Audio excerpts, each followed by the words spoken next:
네, 여러분들 안녕하세요. 원가관리사 2급 26강 제2부 회계원리 제11장 재무상태표와 손익계산서의 표시 원가관리사 2급 마지막 강의입니다. 마지막 이론 강의로 여러분들이 이 강의를 통해서 원가관리사 2급 모두 합격하시기를 바라겠습니다. 그럼 강의 시작하겠습니다.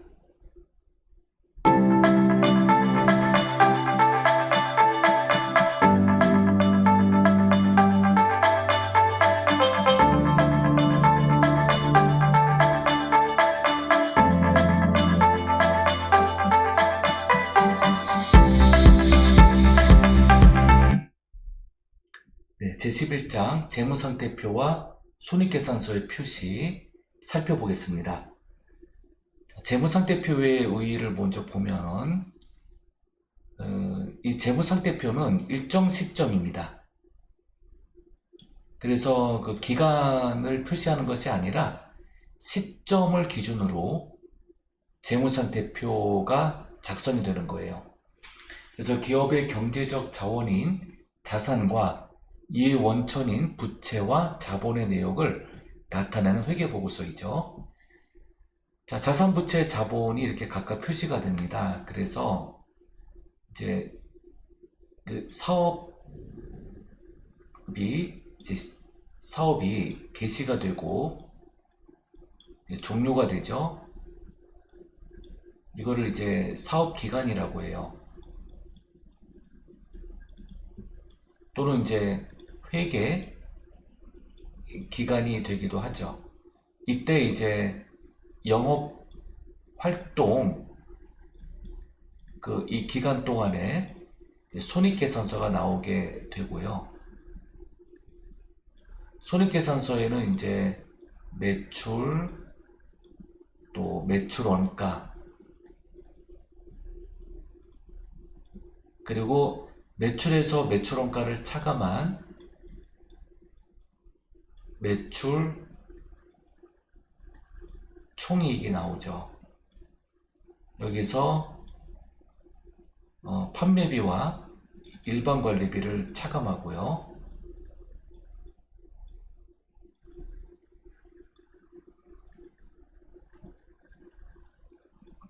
그러면 영업이익이 나옵니다. 그리고 영업 외 수익을 더하고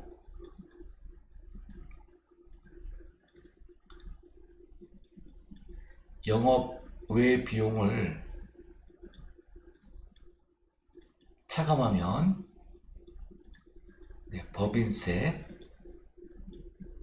차감 전 순이익이 나옵니다. 그리고 법인세 등을 차감하면 당기 순이익이 나오죠. 그래서 이 당기 순이익이 이제 확정이 되고요. 그리고 이 종료 시점에 이제 결산을 하게 됩니다. 결산일에 이제 재무 상태표가 나오죠. 재무 상태표는 20X 1년 12월 31일 이렇게 표시가 됩니다. 이게 시점이에요. 근데 손익계산서는 영업활동 기간을 가지고 작성되어지죠. 그래서 20X1년 1월 1일부터 20X1년 12월 31일까지의 기간을 가지고 이제 손익계산서가 작성되어지고 요 시점, 종료되는 시점에 재무상태표가 작성이 되게 되죠. 그래서 자산, 부채, 그리고 자본이 표시가 됩니다. 자, 이 자본에는 이제 자본금, 자본잉여금, 자본조정,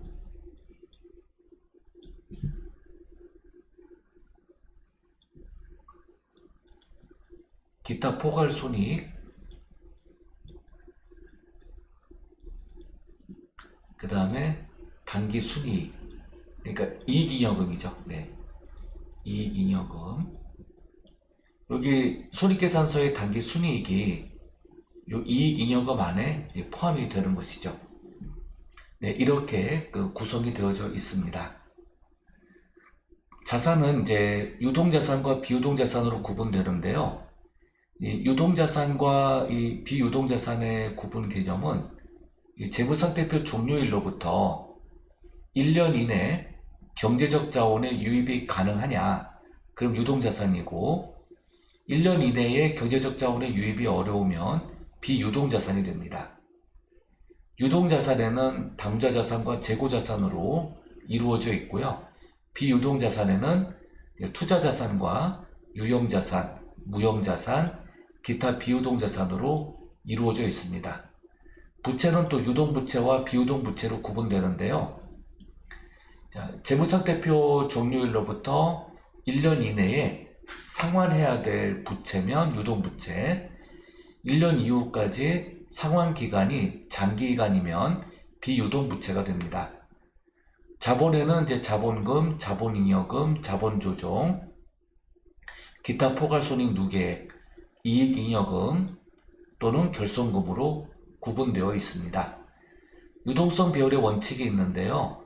자산과 부채는 유동성, 즉 자산은 현금 유입이 빠른 순으로, 부채는 현금 유출이 빠른 순으로 각각 배열되는 것, 이것을 유동성 배열이라고 합니다.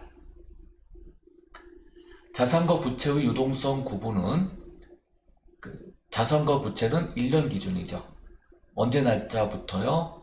재무상태표 종료 시점, 즉 재무상태표 종료일 시점부터죠. 그래서 1년 기준이에요. 그래서 1년 이내이냐 1년 이후이냐에 따라서 유동이 되기도 하고 비유동이 되기도 합니다. 재무제표 항목의 구분과 통합에 대해서 알아보겠습니다. 자산부채 자본 중 중요한 항목은 재무상태표 본문에 별도 항목으로 구분 표시하고요. 중요하지 않는 항목은 성격 또는 기능이 유사한 항목에 하나요. 통합 표시가 가능합니다. 그래서 이거는 구분 계산의 원칙이고요.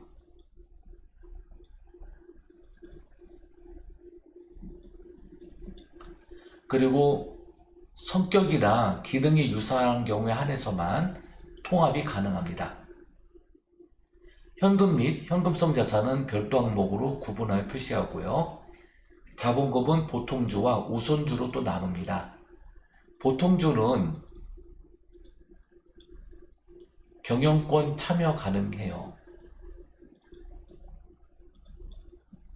그리고 배당 받을 권리도 함께 부여됩니다. 반면에 우선주는 경영권 참여를 불허합니다.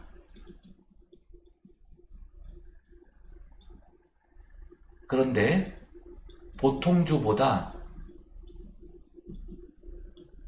우선하여 배당받을 권리가 있죠.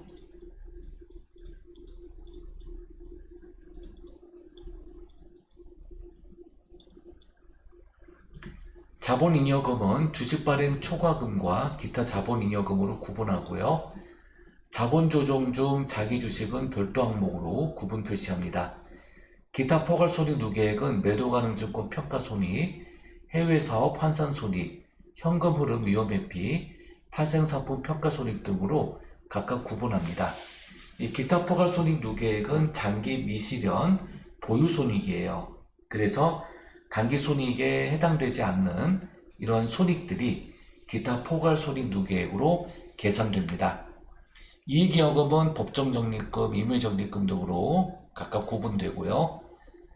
자산과 부채는 반드시 총액으로 표시하게 되어 있습니다. 그래서 서로 상계를 불허하죠. 손익계산서 보겠습니다. 인컴 스테이트먼트, 즉 IS로 표기되는데요. 일정 기간 동안, 즉 사업연도 해당되는 기간 동안에 기업의 여러가지 매출활동, 이런 영업활동을 통해 획득한 수익과 수익을 획득하기 위해 지출된 비용의 내역을 표시해서 경영성과를 보고하는 회계보고서이죠. 기본 구조는 이런 뼈대를 가지고 있어요. 그 다음에 이제 계속사업이냐, 이 부분은요, 이제 모회사가 있고요. 그 다음에 이제 여러 자회사들이 있습니다. 그래서 이제 연결재무제표를 작성하게 되는데요.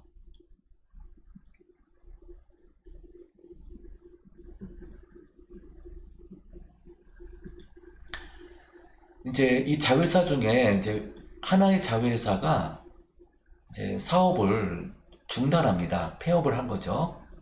사업 중단이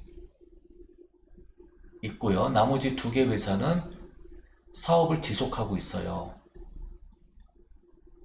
그러면 이때 연결재무제표로 작성을 할 때요. 계속 사업에 대한 손익, 관련된 법인세 비용, 또 계속 사업에 대한 손익, 그 다음에 중단 사업이 있을 때 이 사업 중단한 부분에 대한 손익을 또 별도로 표기해서 보고하게 되어 있죠. 이렇게 여러 자회사를 거느리고 있는 이런 모회사와 자회사 간의 그런 관계 속에서 이런 기업 구조를 가지고 있는 경우에 한해서 표시가 되는 항목들입니다. 그 다음에 제조업, 판매업 및 건설업 외의 업종에 속하는 일종의 서비스업이죠. 서비스업에 있어서는요, 매출 총순위 구분 표시가 생략될 수 있습니다. 매출 원가가 나오기 어렵죠. 이 매출 원가를 표기할 수가 없습니다. 서비스 업종에 있어서는요. 이런 경우에는 이제 구분 표시를 생략해도 되고 안 해도 되고요. 보통은 다 생략하죠. 수익과 비용도 마찬가지로 자산부채처럼 총액 표시 기준입니다. 순액으로 표시하면 안 된다는 얘기죠. 매출액에서 원가를 차감한 또는 매출에서 차감 계정을 차감한 순액을 보고하면 안 된다는 얘기예요.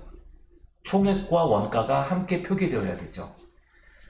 재무상태표에서도 자산과 부채가 함께 표기되듯이 손익계산서에서도 총수익과 총비용이 함께 표기되는 겁니다. 그렇게 해서 손익을 구하죠. 네, 여러분들 수고 많으셨고요. 여기서 이론 강의를 모두 마치도록 하겠습니다. 감사합니다.